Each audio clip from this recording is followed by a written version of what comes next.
नमस्कार दोस्तों, Bhaskar CTT classes के यूट्यूब चैनल में आप सभी का स्वागत है।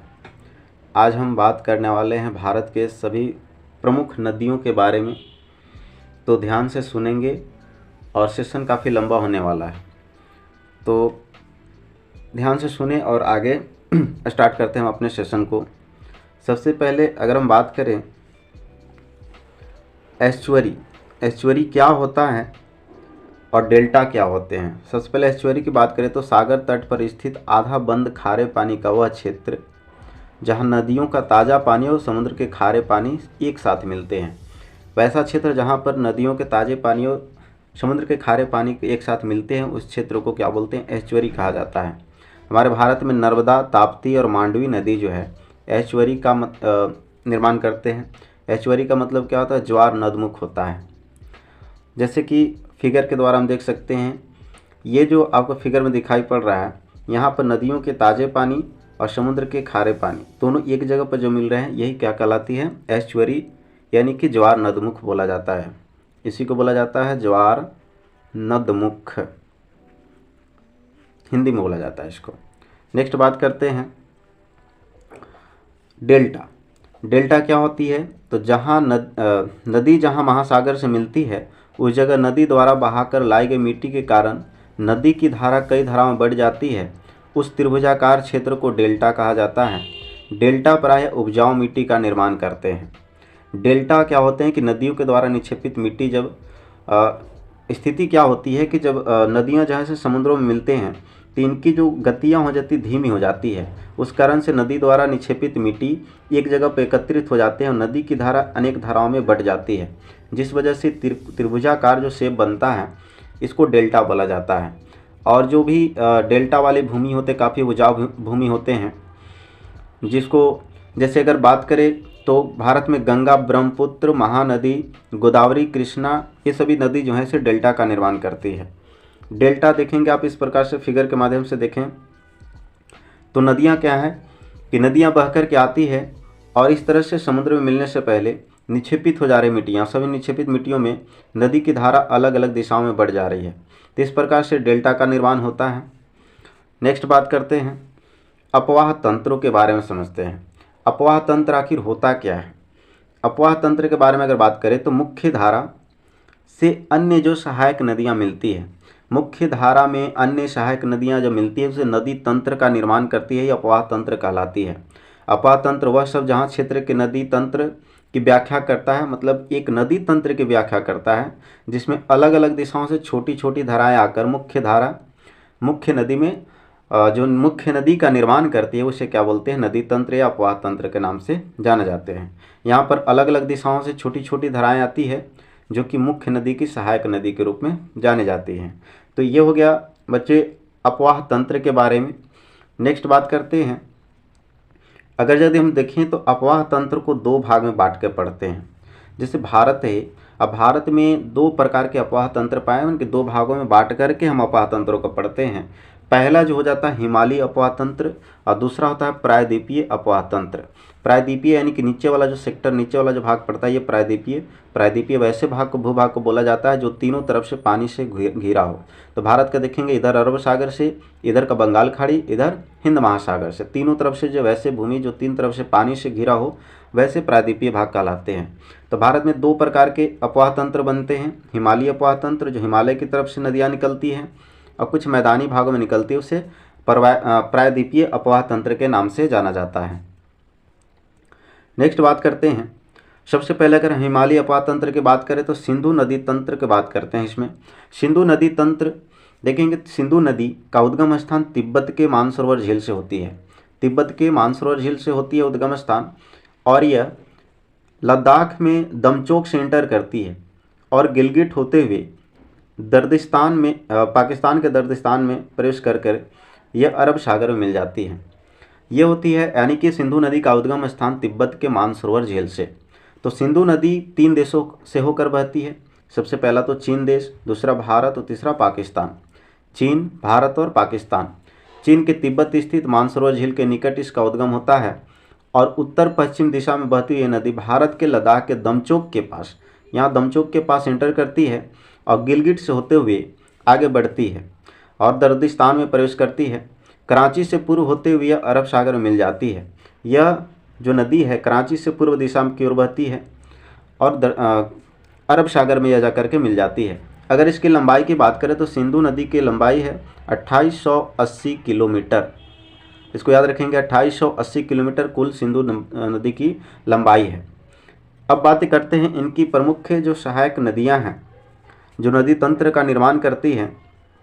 मुख्य सहायक नदियां में झेलम, चेनाब, रावी, ब्यास और सतलज। झेलम, चेनाब, रावी, ब्यास और सतलज ये मुख्य सहायक नदियां हैं। 5 सहायक नदियां हैं। सिंधु, यह जो है लेह शहर सिंधु नदी के तट पर दाएं सर पर स्थित है। सिंधु नदी के दाएं तट पर स्थित कौन सी शहर है? तो पाकिस्तान का लेह शहर। सिंधु नदी अरब सागर में मिलने से पहले 5 प्रमुख सहायक नदियां आकर के मिलती है। ये जो अरब सागर मिलती है इससे पहले की 5 प्रमुख अन्य सहायक नदियां आकर के मिलती है इसमें। तो आप देखेंगे कि जैसे हमने अभी बताया कि चेनाब, झेलम, रावी, ब्यास और सतलज नदी। नेक्स्ट बात करते हैं, पहले अगर बात करें हम चेनाब नदी की, तो चेनाब नदी यह सिंधु नदी की सबसे बड़ी सहायक नदी है। चेनाब नदी सिंधु नदी की सबसे बड़ी सहायक नदी है। इसका उद्गम हिमाचल प्रदेश के K12 दर्रा से होता है। हिमाचल प्रदेश के K12 दर्रा से होता है। किसका? चेनाब नदी का उद्गम स्थान। हिमाचल प्रदेश में इस नदी का निर्माण 2 नदियों चंद्रा और भागा नदी से बनकर के होती है। हिमाचल प्रदेश में अगर देखेंगे तो ये 2 नदियों से मिलकर के बनते हैं। कौन कौन? चंद्रा और भागा नदी से मिलकर बनते हैं, इसलिए इसे चंद्रभागा के नाम से भी जाना जाता है। तो चेनाब नदी को एक और नाम चंद्रभागा नाम से, चंद्रा और भागा नदी के मिलने से कारण चंद्रभागा नदी के नाम से भी इसे जाना जाता है। ये पाकिस्तान में जाकर के सिंधु नदी से मिल जाती है। सिंधु नदी मिलने से पहले इसे झेलम, रावी, सतलज, ब्यास नदियाँ इसमें आकर के मिलती है। आगे डिस्कस करेंगे। नेक्स्ट देखते हैं, तो झेलम नदी। झेलम नदी जो है, झेलम नदी का उद्गम स्थान कश्मीर घाटी के बैरीनाग झील के निकट से होती है। झेलम नदी का उद्गम स्थान कश्मीर घाटी के बैरीनाग झील से निकट होती है।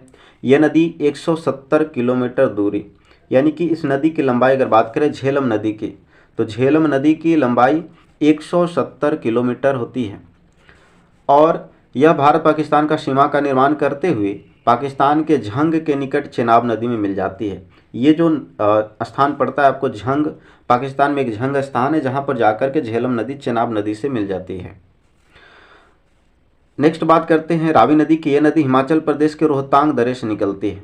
रावी नदी कहाँ से निकलती है? रोहतांग दर्रा से।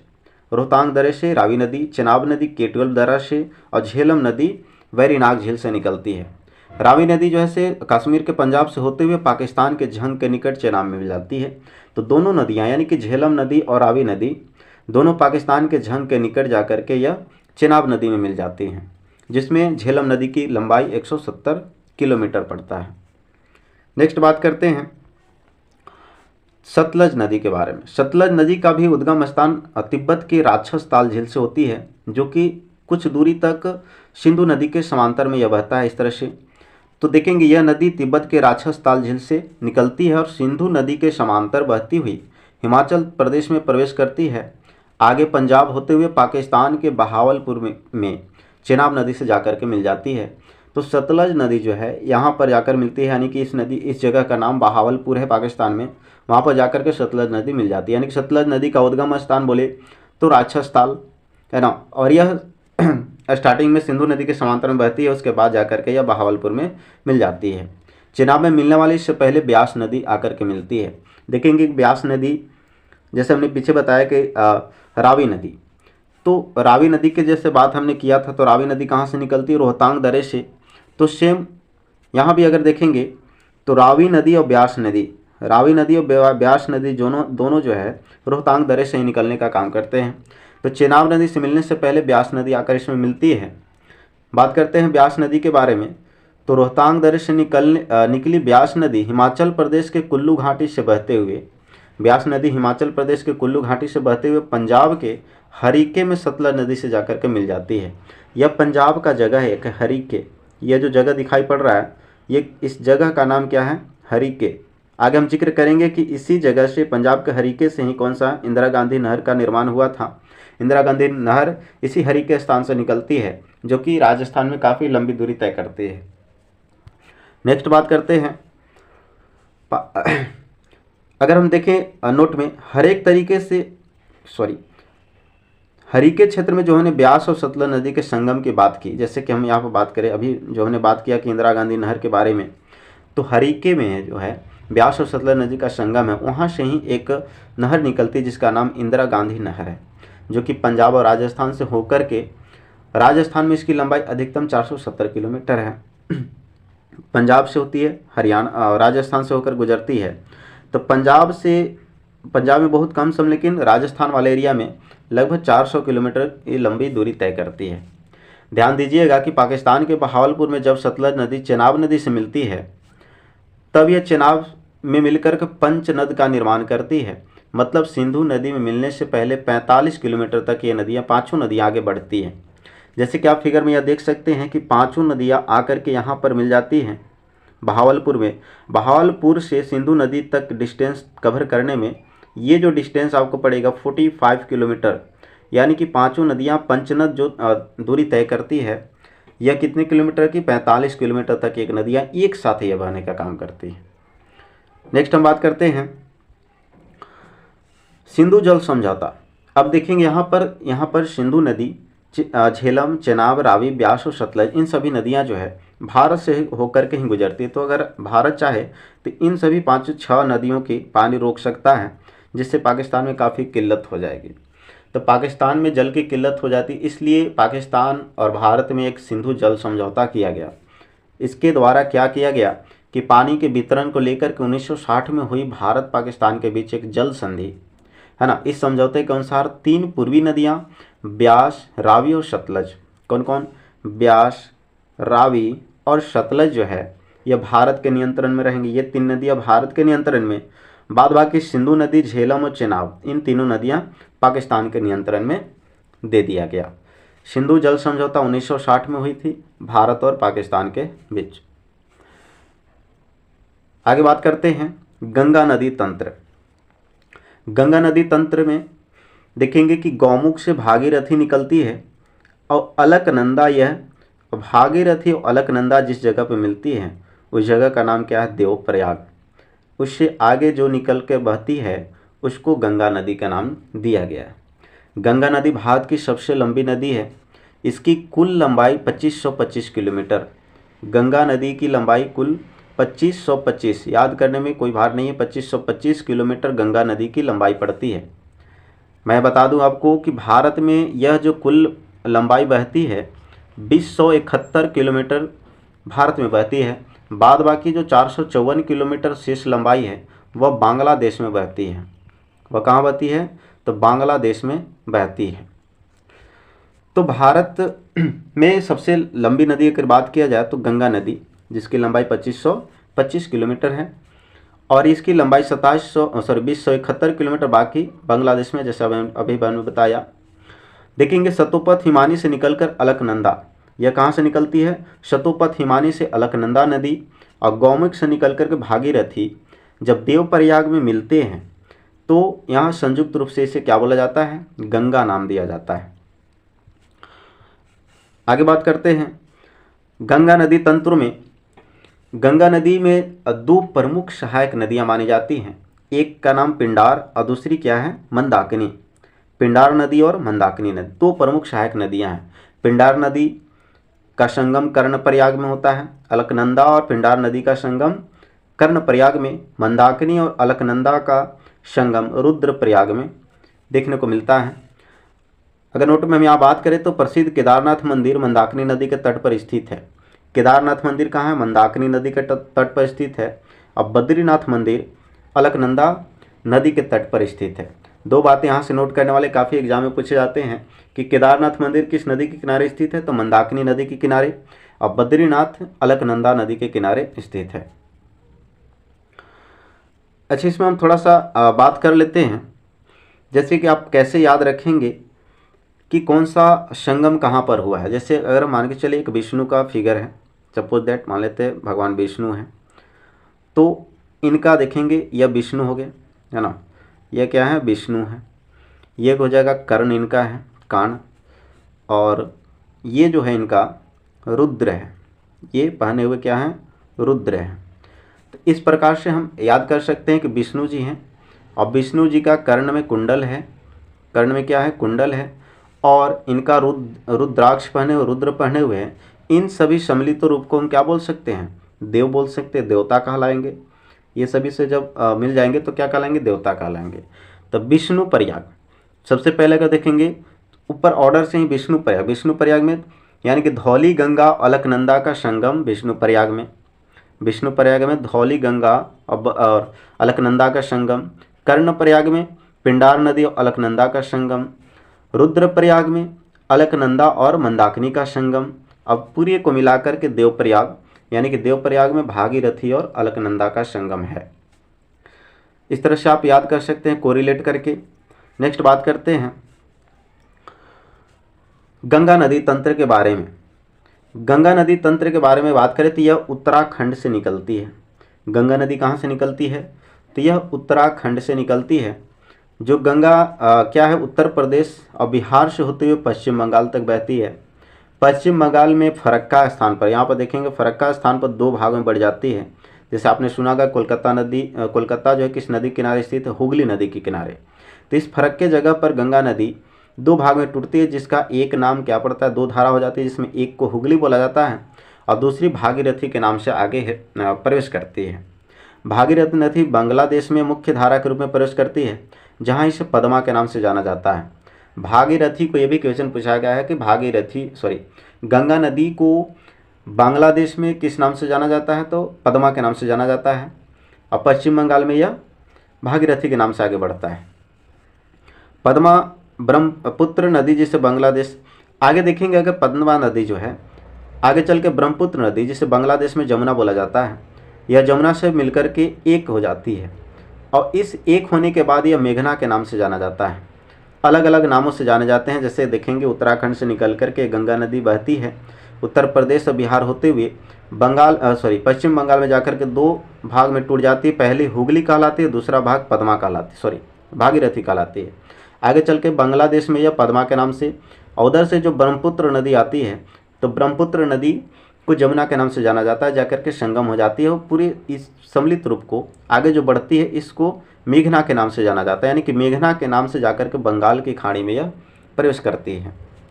नेक्स्ट बात करते हैं गंगा नदी तंत्र में। तो गंगा नदी बहुत सी सहायक नदी, गंगा नदी की बहुत सारे सहायक नदियाँ जैसे यमुना है, कोसी है, सोन, गोमती, दामोदर, घाघरा, गंडक, रामगंगा। यमुना नदी के बारे में अगर बात करें तो यमुना नदी का देखें गंगा की सबसे बड़ी सहायक नदी है। यह कहाँ से निकलती है, उत्तराखंड के बंदरपुछ जगह से निकलती है। तो उत्तराखंड के बंदरपुछ में चोटी एक स्थित है, यमुनोत्री हिमानी है। बंदरपुछ उत्तराखंड में बंदरपुछ, यहाँ पर कौन सी हिमानी, यमुनोत्री हिमानी से निकलती है। ये नदी उत्तराखंड से हरियाणा, दिल्ली, उत्तर प्रदेश बहते हुए प्रयागराज, इलाहाबाद में गंगा में जाकर के मिल जाती है।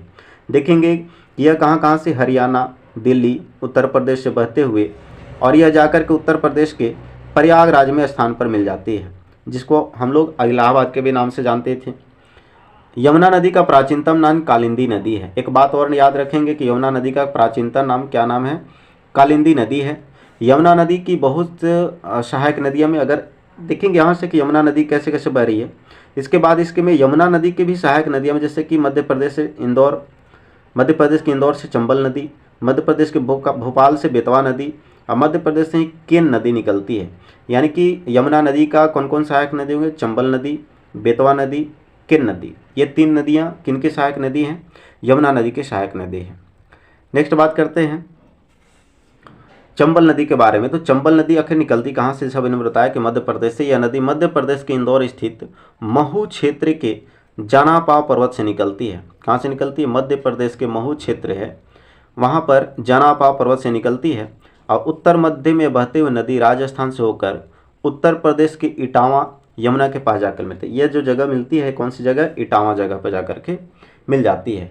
इस नदी की लंबाई की अगर बात करें तो 965 किलोमीटर, चंबल नदी की लंबाई कुल 965 किलोमीटर यह लंबी है। नेक्स्ट बात करते हैं बेतवा नदी। मध्य प्रदेश के भोपाल से निकलती, जो कि उत्तर पूर्वी दिशा में बहते हुए उत्तर प्रदेश के हमीरपुर, यह उत्तर प्रदेश के हमीरपुर जगह में, यह है आपको हमीरपुर, जो कि बेतवा नदी जाकर के यमुना नदी में मिल जाती है। तो बेतवा नदी यमुना नदी में जाकर कहाँ मिलती है? तो हमीरपुर जगह में जाकर मिलती है। ध्यान रखिएगा कि प्रसिद्ध स्थान सांची जो है बेतवा नदी के किनारे स्थित है। जो सांची स्तूप आप देखे होंगे बौद्ध मठ के रूप में जाना जाता है। यह जैसे 3री शताब्दी ईसा पूर्व में यह बनाई गई थी बुद्ध के द्वारा। तो बौद्ध सांची स्तूप जो है किस नदी किनारे स्थित है? बेतवा नदी के किनारे स्थित है। सांची स्तूप अशोक ने 3री शताब्दी ईसा पूर्व में बनवाया था। नेक्स्ट बात करते हैं कोसी नदी। कोसी नदी यह नदी नेपाल के हिमालय से निकलती है। देखेंगे कोसी नदी यह नेपाल के हिमालय से निकलती है और जाकर के बिहार में प्रवेश करती हुई यह नदी प्राय अपना मार्ग बदलने के कारण चर्चा में रहती है। हम लोग जानते हैं कि बिहार की शोक नदी कौन है? कोसी नदी। यही नदी है कोसी नदी, जो कि बिहार के शोक के रूप में जाना जाता है। शोक के रूप में इसलिए बोलते हैं इसे क्योंकि अपना मार्ग काफ़ी अधिक बदलता है और मार्ग बदलने के कारण जैसे से बिहार का शोक के नाम से भी जाना जाता है। यह नदी बिहार के कटिहार गंगा नदी से मिल जाती है। बिहार में कौन सी जगह पर? कटिहार जगह पर कोसी नदी जाकर के गंगा से मिल जाती है। आगे बात करते हैं दामोदर नदी की। दामोदर नदी जैसे देखेंगे कि यहाँ से फरक्का स्थान से गंगा नदी 2 भाग में, एक भागीरथी के नाम से आगे चलकर पद्मा के नाम से जाना गया और दूसरी जो हुगली नदी अलग हुई थी। तो इसी में जाकर के दामोदर नदी जो है हुगली नदी में जाकर मिलती है। हुगली नदी को बंगाल का भी शोक बोला जाता है क्योंकि अचानक बाढ़ आ जाती है। एकाएक बाढ़ आने के कारण इसे बंगाल का शोक बोला जाता है। झारखंड के छोटा नागपुर पठार से निकलती है। दामोदर नदी कहाँ से निकलती है? झारखंड की छोटा नागपुर पठार से निकलती है और पश्चिम में बहते हुए नदी हुगली नदी में जाकर के मिल जाती है। इस नदी में अचानक आने वाली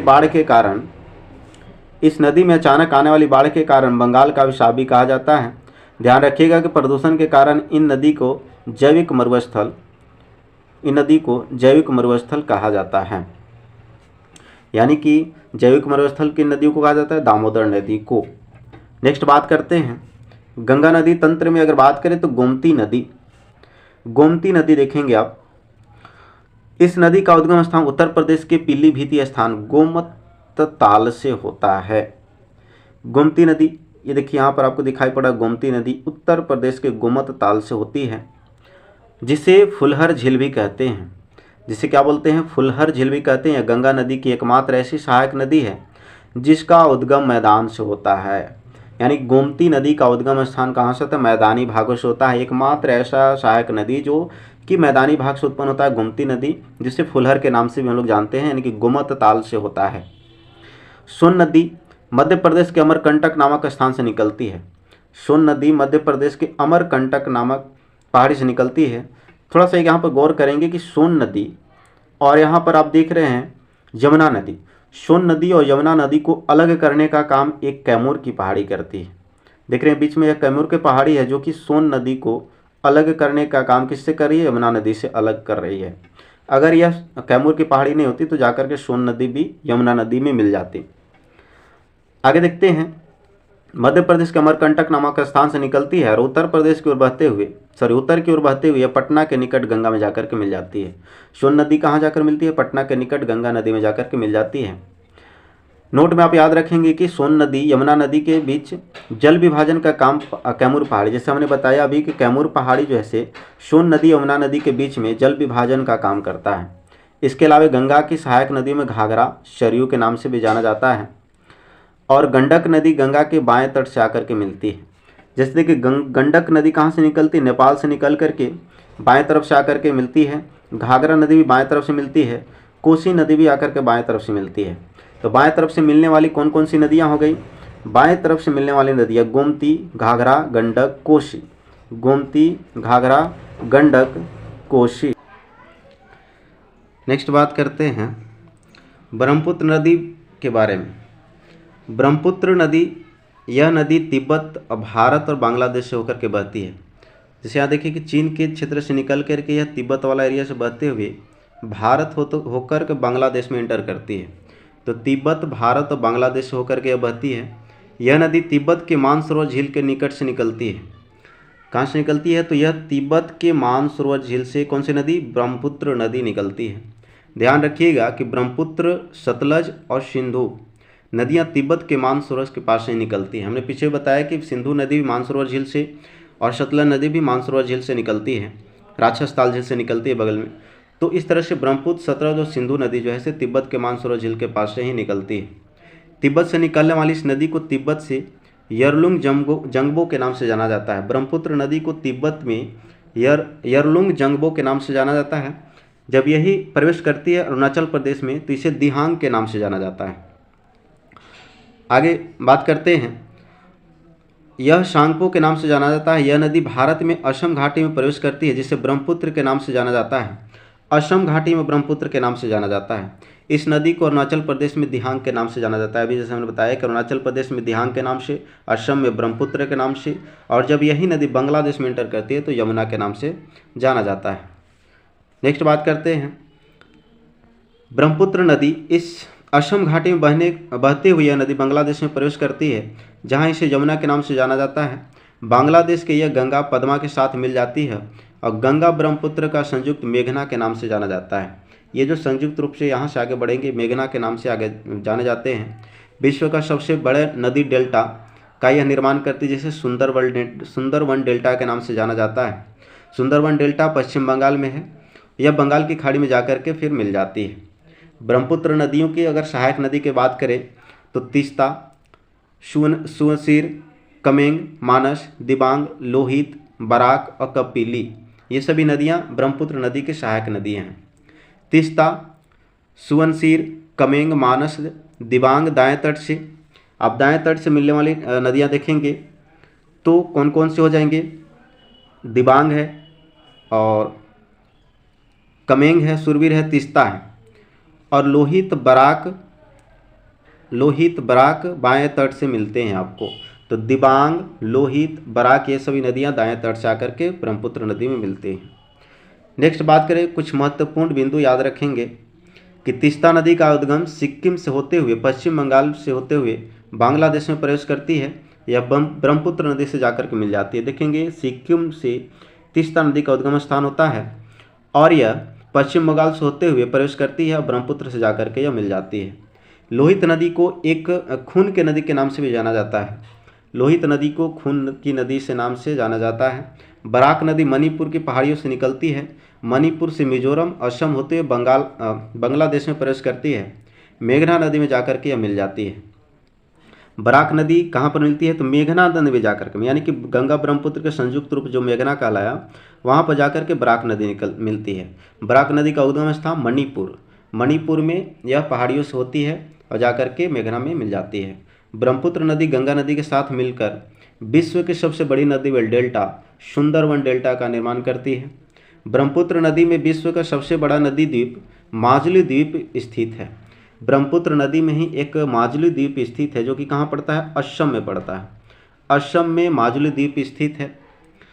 नेक्स्ट बात करते हैं, हिमालय नदी तंत्र की तुलना में प्रायद्वीपीय नदी तंत्र। अब थोड़ा सा यहाँ पर अभी जो हिमालय नदी तंत्र में हम लोग 3 नदियाँ तंत्र पढ़ ली हैं, जैसे कि गंगा नदी तंत्र, ब्रह्मपुत्र नदी तंत्र और साथ ही साथ में आपको सिंधु नदी तंत्र हमने पढ़ाया। 3 नदी तंत्र जो थे हिमालय नदी तंत्र थे।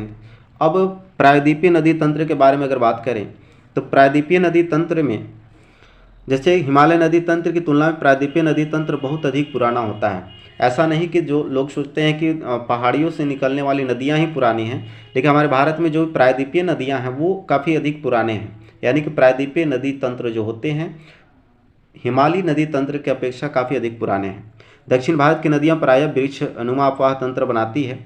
जैसे देखेंगे कि इस तरह से भी दक्षिण नदियाँ हैं दक्षिण भारत के जो कि वृक्षनुमा अपवाह तंत्र का निर्माण करती है। बात करते हैं इसमें तो अरब सागर में गिरने वाली नदियाँ कौन कौन सी है, देखेंगे इधर से माही नदी, नर्मदा और ताप्ती। माही, नर्मदा और ताप्ती ये 3 जो नदियाँ हैं, यानी कि कभी कभी क्वेश्चन ये पूछता है कि कौन 3 नदियाँ हैं जो कि पूर्व से पश्चिम की ओर बहती है। तो पूर्व से पश्चिम की ओर बहने वाली 3 नदियाँ माही, नर्मदा और ताप्ती नदियाँ जो कि जाकर के अरब सागर में मिलती हैं। और बंगाल की खाड़ी में मिलने वाली नदियाँ में महानदी, गोदावरी, कृष्णा और कावेरी। महानदी, गोदावरी, कृष्णा और कावेरी यह बंगाल की खाड़ी में जाकर के मिलते हैं। बात करते हैं नर्मदा नदी की, तो नर्मदा नदी मध्य प्रदेश के अमरकंटक से इसकी उत्पत्ति होती है जो पश्चिम की ओर बहते हुए 1312 किलोमीटर की दूरी तय कर खंभात की खाड़ी में जाकर अरब सागर में जाकर मिल जाती है। नर्मदा नदी का उद्गम स्थान विंध्याचल पर्वत और सतपुड़ा पर्वत के बीच वाला पार्ट जो है, यानी कि अमरकंटक की पहाड़ी से उत्पत्ति होती है। कुल इसकी लंबाई 1312 किलोमीटर दूरी तय करते हुए जाकर के अरब सागर मिल जाती है। नर्मदा नदी उत्तर में विंध्याचल पर्वत और दक्षिण में सतपुड़ा पर्वत के बीच भ्रंश घाटी से होते हुए बहती है। यह नदी मध्य प्रदेश की सबसे बड़ी नदी है। इसे मध्य प्रदेश की जीवन रेखा भी कहा जाता है। नर्मदा नदी की सहायक नदी में ओरसंग, ताव और सेर है। नर्मदा नदी की सहायक नदियों में ओरसंग, ताव और सेर नदी प्रमुख सहायक नदियां हैं। ध्यान रखिएगा कि अमरकंटक से दो नदियां निकलती है, एक नर्मदा और दूसरा सोन नदी। लेकिन दोनों नदियां जो है सो भ्रंश घाटी से होते हुए बहती है और साथ ही साथ में दोनों की दिशा अलग अलग है। नर्मदा नदी जो निकलती है यह आपको पश्चिम की दिशा की ओर बहती है और यहीं से आपको निकलती है सोन नदी। तो सोन नदी अमरकंटक से ही निकलती है, जो कि जाकर के गंगा नदी में जाकर मिल जाती है। नेक्स्ट बात करते हैं ताप्ती नदी के बारे में। तो ताप्ती नदी जो है, अब देखेंगे कि ताप्ती नदी मध्य प्रदेश के बैतूल जिले के निकट सतपुड़ा पहाड़ियों से निकलती है। यह नदी मध्य प्रदेश के महाराष्ट्र, गुजरात से प्रवाहित होती हुई यह नदी अरब सागर में जाकर मिल जाती है। ताप्ती नदी यह भी सतपुड़ा के पर्वतों से निकलती है और निकल कर बैतूल जिला है, बैतूल जिले के निकट सतपुड़ा पहाड़ी है, उसी से निकलती है ताप्ती नदी। यह मध्य प्रदेश, महाराष्ट्र, गुजरात से प्रवाहित होते हुए अरब सागर में जाकर मिलती है। माही नदी की बात करें तो इसका उद्गम स्थान मध्य प्रदेश के धार जिले के समीप विंध्याचल पर्वत श्रेणी से होती है। धार जिला के निकट विंध्याचल पर्वत के निकट धार जिले से होती है कौन सी नदी? माही नदी। एक बात और नोट याद कर रखिएगा, ध्यान रखेंगे कि माही नदी एकमात्र ऐसी नदी है जो कर्क रेखा को 2 बार काटती है। माही नदी कर्क रेखा को 2 बार काटती है, ये बात को आप नोट करेंगे, याद रखेंगे। नेक्स्ट बात करते हैं गोदावरी नदी। यह प्रायद्वीपीय भारत की सबसे लंबी नदी है, जो कि 1465 किलोमीटर की दूरी तय करती है। यह नदी महाराष्ट्र के नासिक जिले के त्र्यंबकेश्वर से निकलती है। गोदावरी नदी देखेंगे कि महाराष्ट्र के त्र्यंबकेश्वर स्थान से निकलती है और दक्षिण पूर्व की ओर बहते हुए बंगाल की खाड़ी में गिर जाती है। ध्यान रखिएगा कि पेनगंगा, इंद्रावती, प्रणहिति इस प्रमुख सहायक नदियां हैं। कृष्णा नदी के बारे में बात करते हैं। कृष्णा नदी प्रायद्वीपीय भारत की दूसरी सबसे बड़ी नदी है। प्रायद्वीपीय में सबसे दूसरी कृष्णा है, सबसे बड़ी अगर बात किया जाए तो गोदावरी दूसरी कृष्णा नदी है, जिसकी लंबाई 1400 किलोमीटर है। इसका उद्गम स्थान महाराष्ट्र के महाबलेश्वर के पास से होता है। कृष्णा नदी महाराष्ट्र होते हुए कर्नाटक, तेलंगाना और आंध्र प्रदेश से बहते हुए बंगाल की खाड़ी में जाकर गिर जाती है। यानी कि किन किन राज्यों से होकर गुजरती है? तो कृष्णा नदी जो है कर्नाटक, तेलंगाना, आंध्र प्रदेश से होते हुए बंगाल की खाड़ी में गिर जाती है। कृष्णा नदी की प्रमुख सहायक नदियों की बात करें, तुंगभद्रा नदी, कोयना नदी, भीमा नदी। कृष्णा नदी की सहायक नदियाँ तुंगभद्रा, कोयना और भीमा। कृष्णा नदी जल विवाद कृष्णा नदी के जल बंटवारे से संबंधित है, जो कि आंध्र प्रदेश, कर्नाटक और महाराष्ट्र के बीच 1957 से चलते आ रहा है। कृष्णा जल विवाद 1957 से ही चलते आ रहा है। किनके बीच में? आंध्र प्रदेश, कर्नाटक और महाराष्ट्र। नेक्स्ट बात करते हैं प्रायद्वीपीय नदी तंत्र में महानदी, जो कि 851 किलोमीटर की दूरी तय करती है। महानदी छत्तीसगढ़, उड़ीसा की प्रमुख नदी है। महानदी छत्तीसगढ़ और उड़ीसा की प्रमुख नदी है। इसका उद्गम छत्तीसगढ़ के रायपुर से निकट सिहावा पहाड़ी से होता है और ये नदी आगे पूर्व की ओर बहते हुए उड़ीसा में मध्य प्रवेश करती है और यह डेल्टा का निर्माण करते हुए बंगाल की खाड़ी में गिर जाती है। यानी कि इसका उद्गम स्थान कहाँ से? छत्तीसगढ़ के रायपुर के सिहावा पहाड़ी से होती है महानदी का उद्गम स्थान और जाकर के यह बंगाल की खाड़ी में गिरती है। ध्यान रखिएगा कि तेल नदी, जोंक नदी महानदी की प्रमुख सहायक नदी हैं। महानदी की 2 प्रमुख सहायक नदियाँ तेल नदी और जोंक नदी। कावेरी नदी यह 800 किलोमीटर की दूरी तय करते हुए कर्नाटक के कुर्ग के निकट ब्रह्मगिरी पहाड़ियों से निकलती है और कर्नाटक, तमिलनाडु से बहती हुए तिरुचिरापल्ली के निकट बंगाल की खाड़ी में जाकर गिर जाती है। ध्यान रखिएगा कि दक्षिण भारत की गंगा कहा जाता है। किसे कहा जाता है? तो कावेरी नदी को दक्षिण भारत की गंगा कही जाती है। यह कर्नाटक के कुर्ग के निकट निकलती है ब्रह्मगिरी पहाड़ियों से और कर्नाटक, तमिलनाडु होते हुए तिरुचिरापल्ली से बंगाल की खाड़ी में मिल जाती है। नेक्स्ट बात करते हैं स्वर्णरेखा नदी। स्वर्णरेखा नदी अन्य प्रमुख नदियों में अन्य प्रमुख नदियाँ हम पढ़ेंगे। स्वर्णरेखा नदी कहाँ है, तो देखेंगे स्वर्णरेखा नदी झारखंड से बहने वाली नदी है। यह एक पहाड़ी नदी है। यह नदी रांची के निकट छोटा नागपुर के पठार से निकलती है और झारखंड से निकलकर पश्चिम बंगाल, उड़ीसा होते हुए बंगाल की खाड़ी में गिर जाती है। छोटा नागपुर के पठार से यह उद्गम होती है। नेक्स्ट बात करते हैं लूनी नदी की। तो यह इसका उद्गम स्थान अजमेर के निकट से होती है। लूनी नदी एक ऐसी नदी है जो कि विलुप्त हो जाती है बहते बहते। तो यह कहाँ से उद्गम स्थान होती है, अजमेर के निकट से होती है। पहाड़ियों से, अरावली की पहाड़ी से निकलती है और पहाड़ी से निकल करके नाग पहाड़ होते हुए राजस्थान से होते हुए गुजरात के कच्छ के रण में विलुप्त हो जाती है। इस नदी को साल्ट रिवर के नाम से भी जाना जाता है। इस नदी को साल्ट रिवर के नाम से भी जाना जाता है। नेक्स्ट बात करते हैं काली नदी। काली नदी जो है से भारत और नेपाल की सीमा रेखा बनाने का काम करती है।